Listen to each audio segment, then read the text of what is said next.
அனைவருக்கும் காலை வணக்கம். இந்த வீடியோவில் நம்ம என்ன பார்க்க போகிறோம்னா யூனிட் 9 அடுத்தலாம் வந்து பார்த்திங்கன்னா யூனிட் 9 பேஸில் இருக்க கரண்ட் அஃபேர்ஸ் கொஸ்டின்லாம் இருக்கலாம். அதெல்லாம் எப்படி கேட்காங்க, எதே மாதிரி புக்கு படிக்கலாம்னு கேட்பீங்க. அதோடய வந்து பார்த்திங்கன்னா நான் ஒரு நல்ல ஒரு இது சொல்லுறேன், அதை வந்து ஃபாலோ பண்ணி பாருங்கள். கண்டிப்பாக வந்து சக்ஸஸ் இருக்கும். ஏன்னா நான் எல்லா கொஸ்டினும் அனலைஸ் பண்ணி வச்சுருக்கேன். அதனால் வந்து பார்த்திங்கன்னா இந்த கொஸ்டின் வந்து பார்த்திங்கன்னா கடைசி நடந்த எக்ஸாம் எதுனா கம்பைன் டெக்னிக்கல் சர்வீசஸ் எக்ஸாம் நடந்துச்சு. 18ஆம் தேதி 11ஆவது மாதம் 2024 நடந்தது. இன்டர்வியூ போஸ்ட் தான் இது. குரூப் 2 அந்த கேட்டரில் இருக்கும். அதனால் அந்த எக்ஸாமில் வந்து பார்த்தீங்கன்னா ஒரு கொஸ்டின் வந்து பார்த்தீங்கன்னா யூனிட் 9 கொஸ்டின் எந்தெந்த இதெல்லாம் இடத்துல கேட்டிருப்பாங்க, எங்கெல்லாம் படிக்க வேண்டியது இருக்குது, அது எல்லாத்தையும் சொல்லுறேன். அதுபடி நீங்கள் படித்து பாருங்கள். யூனிட் 9ல் வந்து பார்த்தீங்கன்னா நீங்கள் வந்து கொஸ்டின் ஈஸியாக அடிக்கலாம்.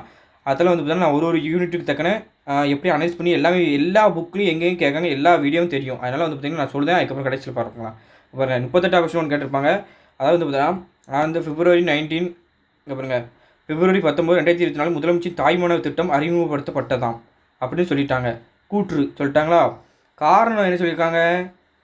ஊரக பகுதியில் பெண் குழந்தைகள் கடத்தப்படுவதை தடுத்து பாதுகாக்கும் வகையில் அரசு சாரா அமைப்புகள் மற்றும் அரசாங்க துறைகளுக்கு உதவி அளிக்கப்படுகிறதுன்னு சொல்லியிருக்காங்க. அப்போ இதுதான் காரணமா இது ஸ்கீம் தொடங்குறதுக்கு அப்படின்னு கேட்டால் இல்லை, இது காரணம் கிடையாது. அப்போ இது சரிதான். கூற்று சரி, காரணம் தவறு. சரிங்களா? இங்கே பாருங்கள், முதலமைச்சரின் தாய்மான திட்டம் என்ற புதிய திட்டம் மூலம் அடுத்து வரும் 2 ஆண்டுகளில் மிகவும் வரி நிலையில் உள்ள சுமார் 5 லட்சம் ஏழை குடும்பத்தினரும் அரசின் உதவிகள் அனைத்தும் ஒருங்கிணைந்து வழங்கி விரைவில் அவர்களை வறுமையிலிருந்து மீட்டெடுத்திட அரசு உறுதியாக உள்ளது. இப்போது வறுமையிலேருந்து மீட்டெடுக்கிறதுக்கு தான் இந்த ஸ்கீம் கொண்டு வந்தது. அது எங்கே உள்ளதுன்னா இங்கே பாருங்கள், ஏழைகள். சரிங்களா? அதுதான் வரணும். ஆனால் இங்கே என்ன கொடுத்துருக்காங்கன்னா பேரை கொடுத்துருக்காங்க. அப்போது இது காரணம் வந்து தப்பு. சரிங்களா? கூற்று சரி, காரணம் தவறானது. ஆன்சர் என்னது? இங்கே பாருங்கள், ஆன்சர் பாருங்கள். அதேமாதிரி இங்கிலீஷில் பாருங்கள், எதுக்காண்டினா பாவர்ட்டி இருக்கலாம், வறுமை, அதுக்காண்டி உள்ள ஸ்கீம் தான் இந்த ஸ்கீமு. இது எங்கே இருக்குன்னா நம்ம பட்ஜெட் படிக்கணும்னு சொல்லுவாங்களா, 2024-25 ஹைலைட் பட்ஜெட் உண்டு. அதாவது ஹைலைட்டாக பிடிஎஃப்பில் வந்து பார்த்தீங்கன்னா ஒரு பிடிஎஃப் விடுவாங்க கவர்மெண்ட்டு. அந்த பிடிஎஃப்பில் உள்ளது தான். சரிங்களா? நான் எல்லாமே வந்து பார்த்தீங்கன்னா பிடிஎஃப் எங்கேருந்து இருக்குன்னா எல்லாமே நல்ல கவர்மெண்ட்டை ஆத்தரைஸ்டு அந்த ஒரிஜினல் பிடிஎஃப்லேருந்து ஒரிஜினல் வெப்சைட்லேருந்து தான் உங்களுக்கு வந்து சோர்ஸ் வந்து எடுத்து வச்சுருப்பேன். அதனால் வந்து பார்த்தீங்கன்னா இது அப்படி படிங்க. அதனால தான் வந்து பார்த்தீங்கன்னா நெக்ஸ்ட்டு வந்து பார்த்தீங்கன்னா எக்ஸாமில் உங்களால் யூனிட் 9 பற்றி பயமே இருக்காது. இங்கே பாருங்கள், ஏ சரி, ஆனால் என்னது ஆர் தவறாகும் சொன்னோன்னா இது சரி, இது தவறு. ஏன்னா நம்ம ரீசன் பார்த்தோம். நெக்ஸ்ட் கொஸ்டின் இதாக இருக்கு பாருங்கள், வறுமை ஒழிப்பை பற்றி தாய்மானவர்னு இருக்கா, முதலமைச்சரின் தாய்மான திட்டம் வறுமை ஒழிப்பை பற்றி இருந்துச்சுன்னு பார்த்தோமா, அதுதான். சரிங்களா? முதலமைச்சர் தாய்மான திட்டம், இந்த புதிய திட்டம் அடுத்த 2 வருஷத்தில் எப்படி வருது, அதை இப்படின்னு இருந்ததுன்னு பார்த்தோம். அடுத்த நெக்ஸ்ட் கொஸ்டின் வந்து பார்த்தீங்கன்னா அனைத்து கிராம அண்ணா மறுமலர்ச்சி திட்டம் எப்போது தொடங்கப்பட்டது? அண்ணா மறுமலர்ச்சி திட்டம். சரிங்களா? அனைத்து கிராம அண்ணா மறுமலர்ச்சி திட்டம் வந்து எப்போது தொடங்கப்பட்டதுன்னு கேட்டிருக்காங்க. எப்போ லான்ச் தான் கேட்டிருக்காங்க. January 2007. இது எங்கே இருக்குன்னா பாருங்கள், மாநில திட்டம்.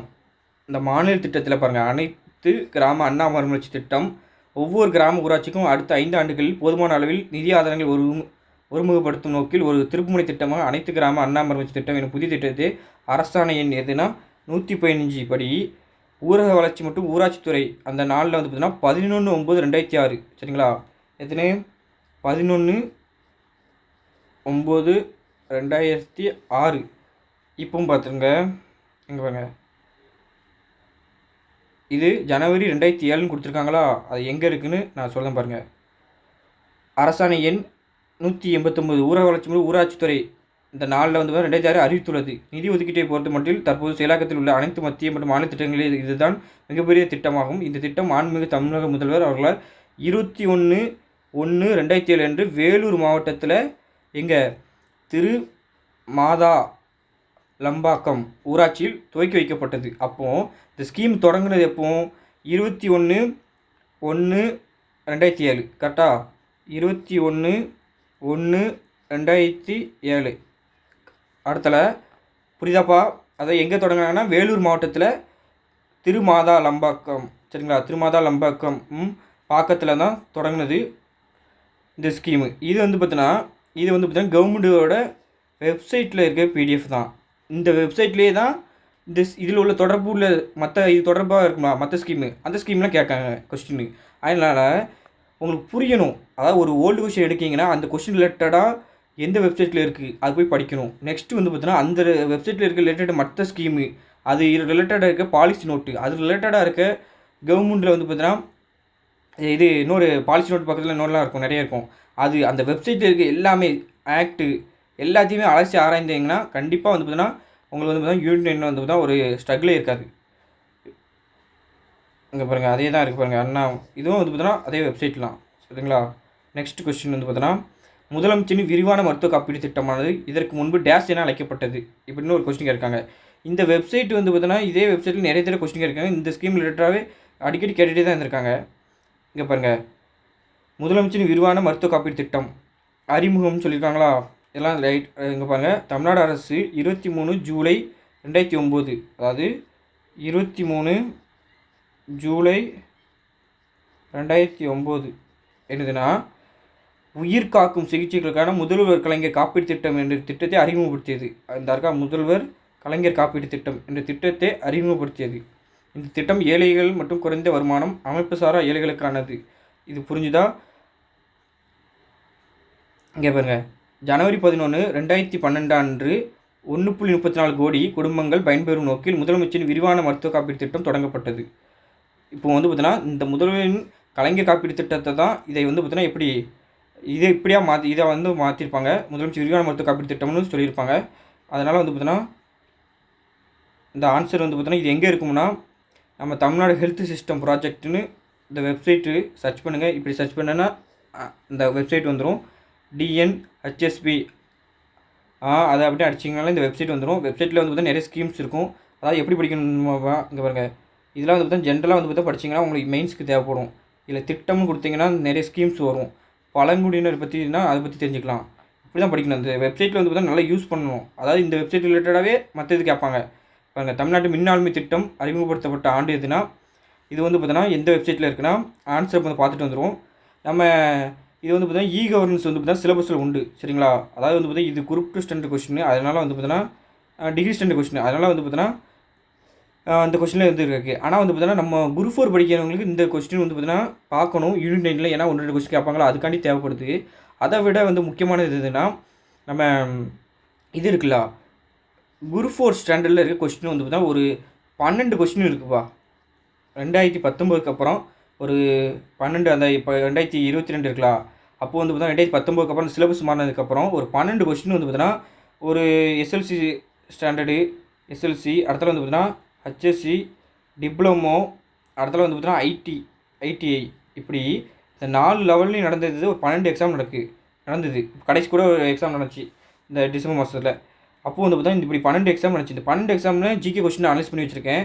அதுபோக வந்து டிகிரி ஸ்டாண்டர்ட் கொஸ்டினுமே அனலைஸ் பண்ணி வச்சுருக்கேன். எந்தெந்த கொஸ்டின் எங்கெங்கே ஸ்கூல் புக்கில் எவ்வளோ கேட்காங்க எதெல்லாம் கேட்டிருக்காங்க அவுட் ஆஃபில் எந்தெந்த புக்கெலாம் கேட்காங்க எல்லாம் அனலைஸ் பண்ணி வச்சுருக்கேன். அதனால் வந்து பார்த்தீங்கன்னா ஜிகேலாம் வந்து பார்த்தீங்கன்னா ஈஸியாக படிச்சிடலாம், பயமே எல்லாம் படிக்கலாம். ஜிகேலாம் வந்து பார்த்தீங்கன்னா எல்லோரும் பாலிட்டி ஜாகிரஃபி எக்கனாமிக்ஸ் அப்படி இது ஜாகிரஃபி படிக்க மாட்டாங்க, பாலிட்டி ஐஎன்எம் ஹிஸ்ட்ரி இதுதான் நடத்துவாங்க. ஆனால் வந்து பார்த்தீங்கன்னா நீங்கள் வந்து பார்த்தீங்கன்னா மற்றவங்க படிக்காத சப்ஜெக்ட்டும் படிச்சுக்கணும், எல்லாமே படிக்கலாம் சரிங்களா.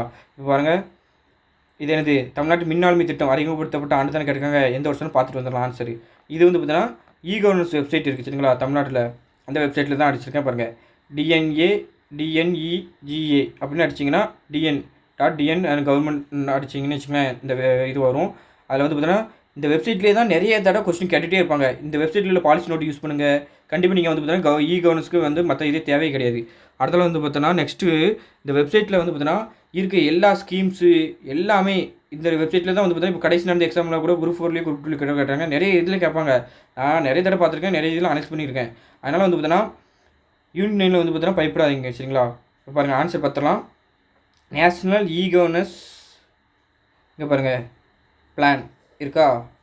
இப்போ பாருங்கள் எப்போனா formulation in May 2006 by the government of India 2006. இங்கே பாருங்கள் மே 2006 ஆன்சர் பார்த்தோன்னா மே 2006. இது நேஷ்னல் இ கவர்னன்ஸ் பிளான். அங்கே என்ன கேட்டிருக்காங்க இங்கே பாருங்க e governance plan in Tamil Nadu was introduced in the year 2006 மே சரிங்களா. புரிஞ்சு படிங்க. இதெல்லாம் வந்து பார்த்தீங்கன்னா மெயின்ஸுக்கு தேவைப்படும். நிறைய இதுக்கு வந்து பார்த்தீங்கன்னா இது நிறைய யூஸ் பண்ணலாம்ப்பா, நான் உங்களுக்கு சொல்லுறது தனியாக. அதான் பாருங்கள், இதேமாரி வந்து பார்த்தீங்கன்னா டேஸ் வச்சு வந்து கேட்பாங்க கொஸ்டின்ஸ். அப்போ நீங்கள் டேஸ் வச்சு படிக்கல என்ன படிக்கலாம்னா, வந்து பார்த்தீங்கன்னா முக்கியமான வெப்சைட்டில் உள்ள டேஸ்லாம் படிச்சுக்கோங்க. அதாவது வந்து பார்த்தீங்கன்னா அது எந்த வெப்சைட்னு நான் உங்களுக்கு சொல்கிறேன். இப்போது பாருங்கள், தவறானது இது இன்கரெக்ட்லி மேட்ச்னு கேட்டிருக்காங்க. அதாவது உலக ரேபிஸ் தினம், உலக சுற்றுலா தினம், சர்வதேச அமைதி தினம், உலக ஆசிரியர் தினம். இப்போ வந்து பார்த்தீங்கன்னா நீங்கள் வந்து பார்த்தீங்கன்னா நியூஸ் பேப்பர் படிக்கிறதா டெய்லி வந்து பார்த்தீங்கன்னா படிக்கலாம். ஆனால் என்ன ஒரே வந்து பார்த்தீங்கன்னா ரிலேட்டடாகவே நிறைய நியூஸ் வந்து டேஸாக வரும். எவ்வளோ தான் ஞாபகம் வைக்க முடியும், நம்மளும் மனுஷன் தான். அதனால் ஒரு லிமிட்டு தான் இல்லை ஞாபகம் வைக்க முடியும். ஆனாலும் வந்து பார்த்தீங்கன்னா நீங்கள் ஞாபகம் வைக்கலாம். என்னதுன்னா ஒரு இது வந்து பாருங்களேன், ஒரு சுற்றுச்சூழல் தொடர்பானது இதுக்கு சுற்றுச்சூழல் சரிங்களா. அடுத்தல அமைதி பாருங்கள், ஆசிரியர் இது வந்து படிக்கிறது கல்வி ரிலேட்டடு. அப்படி வந்து பார்த்தா அது ரிலேட்டடாகவே நீங்கள் படிச்சிங்கன்னு வச்சுக்கோங்களேன், அப்படியே படிக்கலாம். இப்போ பாருங்கள், யூஎன் இருக்கா, யுனைடெட் நேஷன் வெப்சைட்டு, இவங்க தான் வந்து பார்த்தீங்கன்னா இன்டர்நேஷ்னல் டேஸும் வந்து பார்த்தீங்கன்னா இது அறிவிக்கிறது, இன்டர்நேஷ்னல் வீக்கு அறிவிக்கிறது எல்லாமே இவங்களோட கண்ட்ரோல் தான். அதனால வந்து பார்த்தீங்கன்னா இவங்களோட வெப்சைட்டில் இருக்க டேஸ் எல்லாம் நீங்கள் கண்டிப்பாக படிச்சிங்கன்னா கண்டிப்பாக உங்களுக்கு உதவும். இப்போ பாருங்களேன், அதில் என்னென்ன டேஸ்லாம் கொடுத்துருக்காங்க பாருங்கள். வேர்ல்டு டீச்சர்ஸ் டே கொடுத்துருக்காங்களா, எத்தனை world teachers day October 5.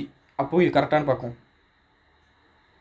October 5 world teachers day correct சரிங்களா. அடுத்தல வந்து பார்த்தோன்னா நெக்ஸ்ட்டு வந்து பார்த்தோன்னா இங்கே பாருங்கள், அடுத்தல பார்த்தீங்கன்னா இங்கே பாருங்கள், வேர்ல்டு ரேபிஸ் டே இருக்கா, செப்டம்பர் 28ன்னு சொல்லியிருக்காங்க. இங்கே என்ன இருக்குது கொஸ்டினில், செப்டம்பர் 28 இருக்காரு பாருங்கள். உலக ரேபிஸ் டேக்கு வந்து பார்த்தீங்கன்னா செப்டம்பர் 27ன்னு இருக்குது. அப்போ இதுக்கு இங்கே வரணும். அப்போ இது ஆட்டோமேட்டிக்காக இது தப்பு. நெக்ஸ்ட்டு டேஸ் கேட்குறது வழக்கம் தானே. இங்கே பாருங்கள், இப்போ வந்து பார்த்தீங்கன்னா நெக்ஸ்ட்டு வந்து நம்ம இது தான் பார்க்கணும். பாருங்கள், சர்வதேச அமைதி தினமும் செப்டம்பர் 21 சொல்லியிருக்காங்க. அதுக்குள்ளே ப்ரூஃப் பார்க்கலாம். அதே வந்து பார்த்தீங்கன்னா யுனைடெட் நேஷன் வெப்சைட்டில் தான் செப்டம்பர் மாதத்தில் பார்த்திங்கன்னா செப்டம்பர் 21 வந்து பார்த்தீங்கன்னா இன்டர்நேஷ்னல் டே ஆஃப் பீஸ் இருக்கா. அப்போ கரெக்டாக அடுத்த இன்னொன்று எழுதிருக்கோம், நம்ம இது இருக்கும் டூரிசம் டே, வேர்ல்டு டூரிசம் டே வந்து பார்த்தீங்கன்னா செப்டம்பர் 27ன்னு சொல்லியிருக்காங்க. அதே வெப்சைட் தான்ப்பா, நல்லா பார்த்துக்கோங்க. செப்டம்பர் 27 இது வேர்ல்டு டூரிசம் டே. நல்லா வேணால் ஜூம் பண்ணி காமிக்கேன். இன்டர்நேஷ்னல் டே, டூரிசம் டே 2. அதனால் வந்து பார்த்தீங்கன்னா இந்த வெப்சைட்டில் வந்து பார்த்தீங்கன்னா டேஸ் வந்து பார்த்தீங்கன்னா கேட்குறது வழக்கமாகி போச்சு. நான் எல்லாமே வந்து வெப்சைட்லேருந்து தான் எடுத்துருக்கேன், வேறு எங்கேயும் இருந்து எடுக்கல. அதனால் வந்து பார்த்தீங்கன்னா புரிஞ்சு படிச்சுக்கிடுங்க. எங்கெங்கே கேட்காங்க ஓல்டு கொஸ்டின் அனலைஸ் பண்ணாலே நீங்கள் வந்து பார்த்தீங்கன்னா மற்றவங்களோட கைடன்ஸே தேவை கிடையாது. இப்போ பாருங்கள், இப்போ வந்து பார்த்தீங்கன்னா இது கரெக்டு, எதெல்லாம் தப்பு கரெக்டுன்னு பார்க்குமா, இதெல்லாம் கரெக்டு. பாருங்கள், இது கரெக்டாக தான் கொடுத்துருந்தாங்க, இது கரெக்டாக தான் கொடுத்துருந்தாங்க. இது என்ன செஞ்சுருந்தாங்க, மாற்றி மாற்றி கொடுத்துருக்காங்க. இது வந்து பார்த்தீங்கன்னா இந்த 3மே வந்து பார்த்தீங்கன்னா எங்கே இருக்குன்னா, இந்த 3மே வந்து பார்த்தீங்கன்னா யுனைடெட் நேஷன் வெப்சைட்டில் இருக்குது சரிங்களா. ஆனால் இது வந்து பார்த்தீங்கன்னா எங்கே இருக்குன்னா, இது வந்து பார்த்தீங்கன்னா நம்ம சுகாதாரம் ரிலேட்டட் இருக்கனால இது வந்து பார்த்தீங்கன்னா இங்கே மட்டும்தான் இருக்கும். எங்கன்னா நம்ம வேர்ல்டு ஹெல்த் ஆர்கனைசேஷன் தெரியுமா உங்களுக்கு, எல்லாரும் தெரியும். என்ன சொல்லுவாங்க, WHO அப்படின்னு சொல்லுவோமா. சுகாதாரம் எல்லாமே பாருங்களேன், எல்லாமே வந்து பார்த்தீங்கன்னா சுகாதாரம் ரிலேட்டடாக உள்ள டேஸ். அது வந்து பார்த்தீங்கன்னா நம்ம படிக்கணும். ஹெல்த்துன்னு வந்து பார்த்தீங்கன்னா சிலபஸில் இருக்குது. அப்படின்னா ஹெல்த் ரிலேட்டடாக இருக்கிறது எல்லாமே நம்மளுக்கு வந்து பார்த்தீங்கன்னா டேஸில் கேட்பாங்க. நீங்களும் வந்து பார்த்தீங்கன்னா மெயின்ஸில் யூஸ் பண்ணலாம். அதனால் நம்ம வந்து பார்த்தீங்கன்னா ஹெல்த் ரிலேட்டடாக இருக்கிறது எல்லாமே படிக்கணும். அந்த வெப்சைட்லையும் படிக்கணும். அதாவது ஒரு குறிப்பிட்ட வெப்சைட் இருக்குது, இன்டர்நேஷ்னல் வெப்சைட்டு. அந்த வெப்சைட்லாம் படிச்சிங்கன்னா மெயின்ஸுக்கு வந்து பார்த்தீங்கன்னா குரூப் 1 மெயின்ஸுக்கெலாம் வந்து பார்த்தீங்கன்னா அதில் தான் அதோட ஆதிக்கம் இருக்கும். குரூப் 1 ப்ரிலிம்ஸ் கொஸ்டினுக்கெலாம். அதனால் எது எங்கேன்னு ஓல்டு கொஸ்டின் வந்து பார்த்தீங்கன்னா அனாலிசிஸ் ரொம்ப முக்கியம். POQ ரொம்ப வந்து பார்த்தீங்கன்னா ஜிகேக்கு அனலைஸ் பண்ணி படிச்சிங்கன்னா உங்களுக்கு வந்து பார்த்தீங்கன்னா காலம் வந்து பார்த்தீங்கன்னா வீரியம் எடுத்துக்கிடாது. ஜிகேலாம் வந்து பார்த்தீங்கன்னா தேவையுள்ளதை மட்டும் நீக்க படிச்சிங்கன்னா நல்ல மார்க் எடுக்கலாம். நான் அடுத்த வீடியோவில் வந்து பார்த்தீங்கன்னா இன்னும் டீட்டெயிலாக வந்து பார்த்தீங்கன்னா எல்லா கொஸ்டினுக்கும் அனலைஸ் போடுவேன். இப்போதைக்கு வந்து பார்த்தீங்கன்னா இது போதும். ஏன்னா நீங்கள் வந்து பார்த்தீங்கன்னா நிறைய லைனாக நேரம் ரொம்ப வச்சுருந்தா வீடியோ பார்க்க மாட்டேங்க. இந்த வீடியோ உங்களோட ரெஸ்பான்ஸ் நீங்கள் நல்லா பண்ணிங்கன்னா ஃபுல் வீடியோ வந்து பார்த்தீங்கன்னா அடுத்த அந்த சொன்னோம்ல ஒரு 9-12 கொஸ்டின், அந்த 12 கொஸ்டினுமே ஸ்கூல் புக்கில் எங்கெல்லாம் போடுறேன் அதை பார்த்தாலே உங்களுக்கு தெரிஞ்சிடும். ஏப்பா அப்போ ஸ்கூல் புக்கில் ரிலேட்டடாக தான் இப்படி கொஸ்டின் கேட்காங்க. அப்போ வந்து பார்த்தீங்கன்னா அந்த புக்கில் எவ்வளோ டீப்பாலாம் கேட்டிருப்பாங்க. சில பாடலாம் வந்து பார்த்தீங்கன்னா டீப்பாக கேட்டிருப்பாங்க. அதெல்லாம் நீங்கள் படிச்சுப்பீங்கன்னு தெரியல. ஆனால் வந்து அதையும் போடுதேன். கண்டிப்பாக உங்களுக்கு தான் யூஸ் ஆகுச்சுன்னா நீங்கள் வந்து பார்த்தீங்கன்னா சொல்லுங்கள். அடுத்த வீடியோவில் வந்து பார்த்தீங்கன்னா நான் புக் ப்ரூஃபும் நிறைய போடுதேன். நம்ம வந்து பார்த்தீங்கன்னா பொது தமிழுக்கு ஒரு சீரீஸ் பேர் வச்சு ஒன்று ஆரம்பிக்க போகிறோம். வா வாழை தான் வந்து பார்த்தீங்கன்னா ஆரம்பிக்க போகிறோம். அந்த சீரிஸ் பேர் வந்து பார்த்தீங்கன்னா டெஸ்ட் பேஜ் தான். அந்த டெஸ்ட் பேஜ் வந்து தரமாக இருக்கும். மற்றவங்களை விட தரமாக இருக்கும். சிலபஸ் வைஸ் இருக்குமா, அது ஒரு 3 இன்ட்ரடியூஸ் பண்ணியிருப்பேன். அடுத்த வீடியோவில் சந்திக்கலாம். சரிங்களாப்பா? நன்றி.